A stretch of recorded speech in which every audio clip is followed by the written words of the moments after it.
kamu bisa menyembuhkan mataku, aku kasih apapun yang kamu mau. Mau aku cium kamu? Mau aku nikahi kamu sekarang? Silakan buktikan.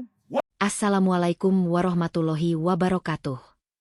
Bagaimana mungkin seorang pemulung lusuh yang bahkan tak sanggup membeli makan siang bisa menyembuhkan penyakit mata yang dokter spesialis, operasi mahal, dan teknologi medis gagal tangani? Dan apa yang sebenarnya terjadi dalam 7 menit itu? Sebelum kita mulai, kami doakan yang subscribe dan like supaya dilancarkan rezekinya, dilunaskan hutangnya, dan kalian dari kota mana nih? Komen amin di bawah ya. Seorang poluan muda yang biasanya menjadi pusat wibawa dan ketegasan, Cynthia. Namun kini, ia tampak ringkih dalam kursi roda. Perban tebal menutup rapat kedua matanya. Rambutnya yang selalu rapi kini hanya diikat seadanya, wajahnya pucat, dan bahunya turun seolah beban tak terlihat menggantung kuat di sana. Ia diam, menyentuh pipinya, seperti memastikan bahwa dirinya masih ada. Sudah 3 bulan sejak penyakit misterius itu merenggut penglihatannya. Bukan hanya buta, tetapi juga nyeri menusuk di balik kelopak mata. Sebuah sakit yang seakan ingin mengingatkannya setiap detik bahwa hidupnya tak lagi sama. Rumah sakit terbaik sudah ia datangi, operasi pun sudah dijalani, terapi mahal ia coba berkali-kali. Tetapi hasilnya tetap. Penyakit ini tidak bisa disembuhkan. Begitu kata dokter terakhir dengan nada yang sama sekali tidak menyisakan harapan. Setiap hari, bisik-bisik simpati dari rekan polisi menghantam telinganya seperti peluru tak terlihat. Kasihan ya. Padahal masih muda. Gimana masa depannya nanti? Cynthia mendengar semua itu. Ia hanya menunduk, berusaha menekan perasaan hancur yang semakin besar dari hari ke hari. Lalu, suara roda gerobak berderit terdengar di kejauhan. Bau sampah terbawa angin. Beberapa polisi langsung menggerutu jijik. Itu pemulung sialan lewat lagi. Gila, dia nggak bosan apa muter-muter sini. Dialah Tony. Pemuda lusuh dengan pakaian yang sobek di beberapa bagian, rambut berantakan, dan wajah penuh debu. Tangannya kasar dan kotor. Hasil dari memulung setiap hari dari satu tempat ke tempat lain hanya untuk bertahan hidup. Tony berjalan perlahan, matanya terfokus pada karung gendongannya. Sebelum akhirnya pandangannya berhenti pada sosok Cynthia. Ekspresinya berubah lembut. Ia melihat Cynthia seperti seseorang yang sedang tersesat di ruang gelap dan menunggu pertolongan yang tak pernah datang. Dengan ragu, ia meraih tas kecil di balik bajunya. Dari dalamnya, ia mengeluarkan sebuah botol kaca kecil berisi cairan herbal kehijauan yang terlihat aneh. Botol itu tampak tua, seolah diwariskan puluhan tahun. Ia berdiri mematung beberapa detik, menimbang keberanian. Lalu, ia berjalan mendekat. Beberapa polisi langsung bereaksi. Heh, mau kemana lo? Jangan-jangan mau minta-minta lagi. Tony mengepalkan tangan, bukan untuk melawan, tapi untuk menahan diri agar tidak mundur. Ia menelan ludah, lalu berkata dengan suara pelan namun tulus. Saya mau bantu mbak itu. Tawa pecah di antara polisi. Kau bilang apa? Bantu. Kasihan, pemulung delusi. Cynthia mengangkat kepala mendengar suara itu. Meski tak bisa melihat, ia bisa merasakan penghinaan yang diarahkan kepada Tony. Namun rasa frustasinya jauh lebih besar daripada rasa iba. Siapa itu? Tanya Cynthia cuek. Tony, mbak. Pemulung. Bau dan gak jelas. Jawab salah seorang polisi sambil menahan tawa. Tony tetap mendekat dengan tangan gemetar. Mbak Cynthia, saya punya ramuan. Ini sering nyembuhin yang dokter bilang gak bisa sembuh. Kalau mbak izinkan, saya. Cukup. Suara Cynthia berubah tajam. Ia sedang berada pada titik terendah. Dan Tony, dalam ketulusannya, justru menjadi sasaran dari amarah yang telah ia pendam terlalu lama. Kamu pikir aku butuh bantuan pemulung sepertimu? Kalimat itu keluar seperti cambuk. Tony menunduk, sakit namun tetap mencoba bertahan. Cynthia melanjutkan, suaranya terdengar lebih dingin dari sebelumnya. Hidupmu sendiri saja nggak jelas. Bagaimana bisa kamu menyembuhkan aku? Ramuan konyolmu itu bahkan tidak pantas disimpan di kantor polisi. Tawa meledak lagi. Tony menggigit bibir, namun ia tetap menatap Cynthia. Ramuan ini, sungguhan. Saya cuma ingin bantu, ulangnya pelan. Kemarahan Cynthia memuncak. Kalau kamu bisa menyembuhkan mataku, katanya dengan sinis tajam seperti pisau. Aku kasih apapun yang kamu mau. Mau aku cium kamu? Mau aku nikahi kamu sekarang? Silakan buktikan. Semua orang yang mendengar langsung berteriak geli. Wei, pemulung punya kesempatan nikahi polwan. Hahaha, ini bakal lucu. Tony terdiam beberapa detik. Sangat lama. Hingga semua orang mengira ia akan mundur dalam rasa malu. Namun ia mengangkat wajahnya. Diam, tapi tatapannya teguh. Saya terima. Kerumunan langsung membeku. Bahkan Cynthia terpaku. Tony mendekat perlahan, berlutut di depan Cynthia seakan ia sedang menghadapi sesuatu yang suci. Ia meminta izin dengan gerakan lembut sebelum menyentuh perban. Cynthia mengangguk kaku, antara gengsi, kesombongan, dan rasa tak mau dikalahkan oleh tantangannya sendiri. Tony membuka perban itu dengan sangat hati-hati. Kelopak mata Cynthia terlihat merah menyala, bengkak, seperti daging yang dipukul berkali-kali. Beberapa polisi spontan memalingkan wajah karena tak tega melihatnya. Tony meneteskan cairan herbal itu. Aromanya menusuk, campuran daun hutan dan sesuatu yang asing. Panas. Cynthia bergumam menahan perih. Sabar, hanya sebentar, kata Tony, suaranya penuh empati. Ia memijat perlahan kelopak mata Cynthia dengan gerakan yang ritmis dan teratur, seperti seseorang yang sangat memahami apa yang ia lakukan. Para polisi kembali menertawakan. Lihat, polwan dipijat pemulung. Apa-apaan ini? Ritual dukun. Namun Tony tidak mendengar apapun. Dalam pikirannya hanya ada satu hal. Harapan agar ramuan itu bekerja. 1 menit berlalu. 2 menit. 5 menit. Tidak ada perubahan apapun. Polisi makin keras menertawakan. Cynthia menegang, siap meledak marah. Hingga tiba pada menit ke-7. Tony berhenti bergerak. Ia menarik napas dalam. Seakan ia tahu inilah momen penentu. Tiba-tiba, Cynthia mengerutkan dahi. Aku merasa hangat. Semua berhenti tertawa. Kelopak mata Cynthia berkedut. Nadinya berdenyut cepat. Ia tertegun. Ada cahaya, bisiknya. Ada cahaya. Polisi terdekat mundur 2 langkah. Kaget. Cynthia membuka mata perlahan. Cahaya pertama setelah 3 bulan memukul retina matanya. Ia mengerjap. Dan dunia kembali. Pohon. Langit.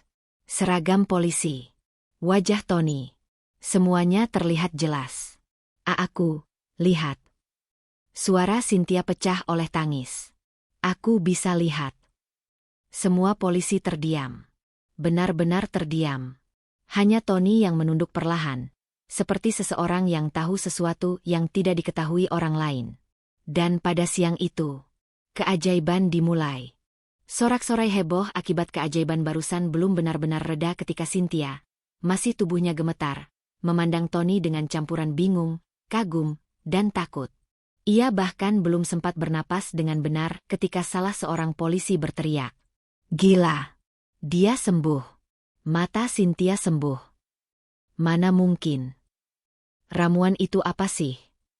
Bro, itu pemulung. Loh, pemulung. Namun Tony hanya berdiri diam. Tidak ada senyum kemenangan. Tidak ada rasa bangga. Hanya tatapan tenang. Tatapan seseorang yang sudah tahu hasilnya sejak awal. Cynthia masih menutup mulutnya dengan tangan. Pipinya basah oleh air mata.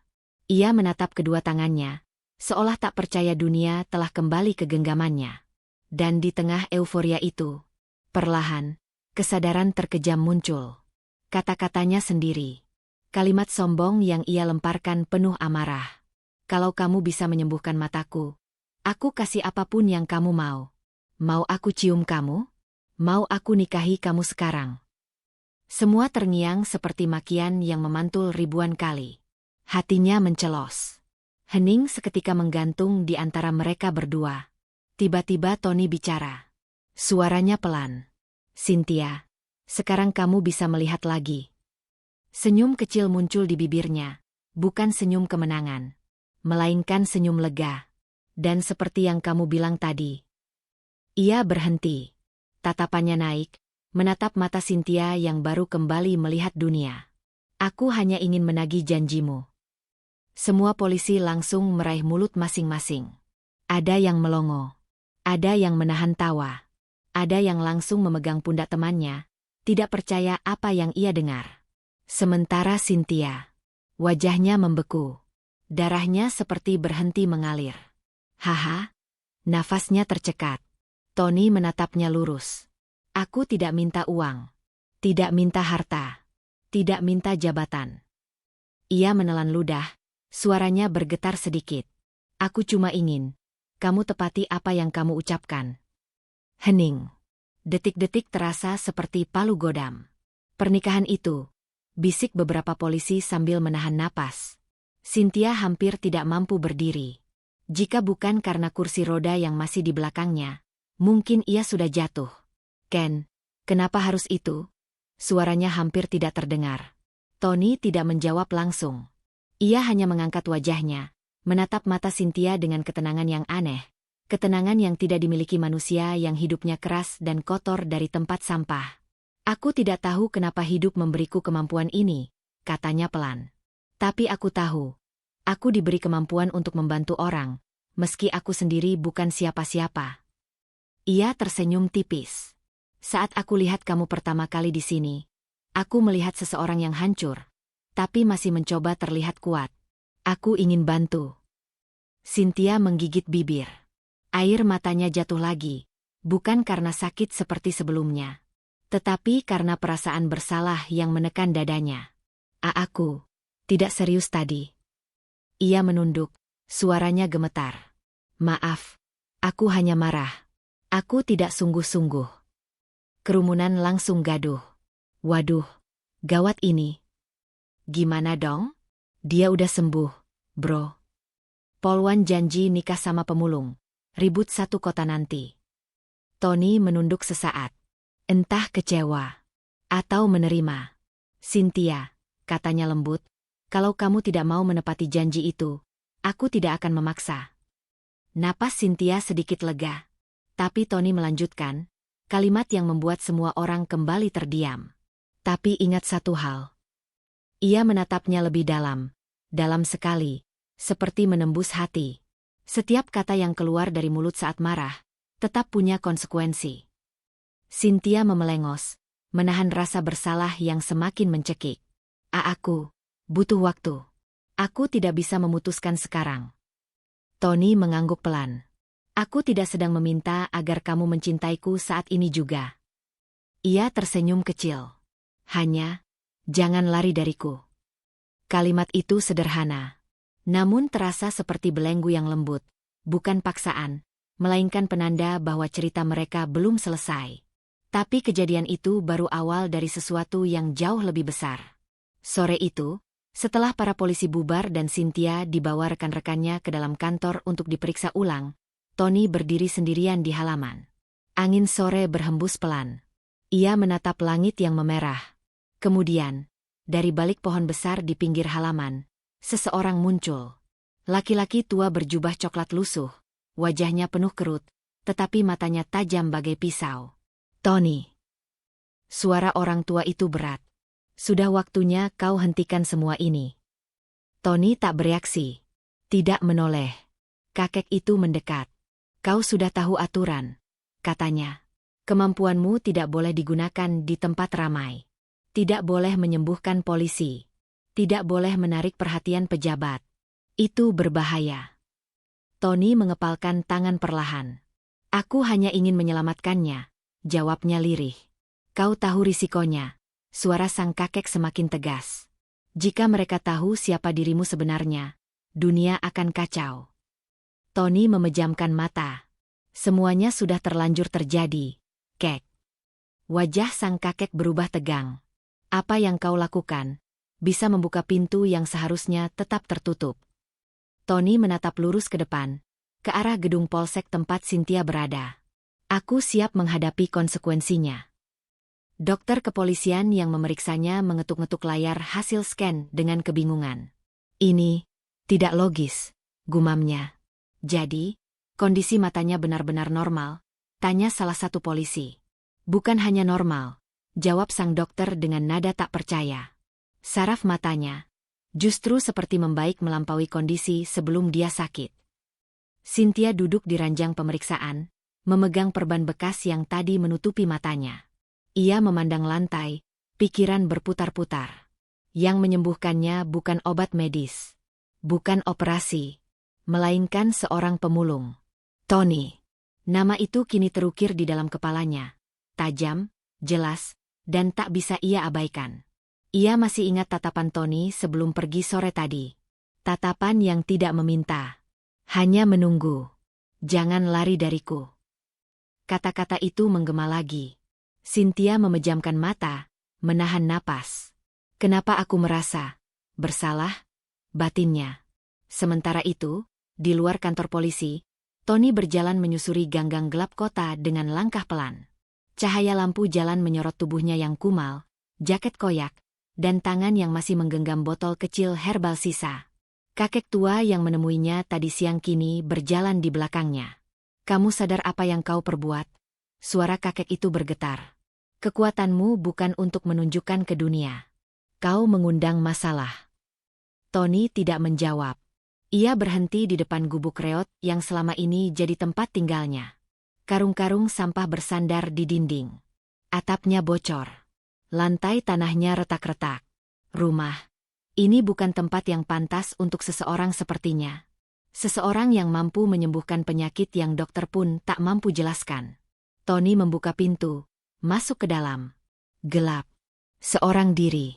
Kakek itu berdiri di luar, menatapnya dengan mata sendu. Kau tahu apa yang akan terjadi jika mereka tahu kemampuanmu mulai aktif lagi. Tony berhenti di balik bayangan pintu. Bahunya tegang. Mereka tidak akan tahu, jawabnya perlahan. Cynthia tidak akan bicara. Hanya butuh satu orang yang salah bicara, potong sang kakek. Kau pikir polisi tidak akan memeriksa siapa dirimu? Kau pikir rumah sakit tidak akan mencurigai hasil pemulihan secepat itu? Tony memejamkan mata, seperti menahan semua beban dunia. Aku tidak menyesal menyelamatkannya. Kakek itu mendekat, menatapnya penuh kekhawatiran. Aku tahu. Tapi kamu telah membuka pintu yang seharusnya tetap terkunci. Dan kalau mereka menemukanmu. Suara sang kakek melemah. Keajaiban bukan lagi berkah, Tony. Kamu tahu itu. Tony meremas jemarinya. Aku tidak takut. Namun wajahnya berkata sebaliknya. Keesokan paginya, berita sudah menyebar. Polwan buta sembuh dalam hitungan menit. Ramuan pemulung, keajaiban atau tipu-tipu. Dokter angkat tangan, misteri penyembuhan Cynthia. Cynthia duduk di ruang kerjanya, wajahnya memucat membaca berita di gawai. Fotonya tersebar. Tony juga, diambil oleh polisi yang iseng memotret saat keributan terjadi. Ini buruk. Sangat buruk. Ini semua salahku, bisiknya. Rekan-rekannya yang dulu mengejek Tony, kini justru penasaran. Dia tinggal di mana sih?